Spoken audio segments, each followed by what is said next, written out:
जरा कैसा ये सब क्या देखना पड़ रहा है। अच्छा है मैं अंधा हूँ।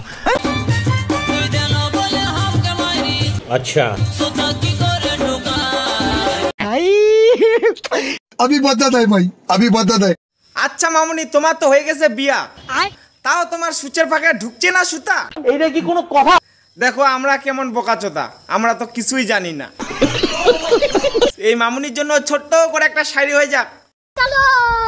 সূচের ফাঁকে সুতা ঢুকে যাবে, কিন্তু লাগাতে হবে খাঁটি সরিষার তেল। अच्छा কি সূচের ফাঁকে সুতা ঢুকে যাবে, লাগাতে হবে খাঁটি সরিষার তেল। ठीक है समझ गया। আর তোমার সূচের ফাঁকে সুতা দমে ঢুকে গেছে, যেটা দেখে বোঝা যাচ্ছে তোমার কত বেল।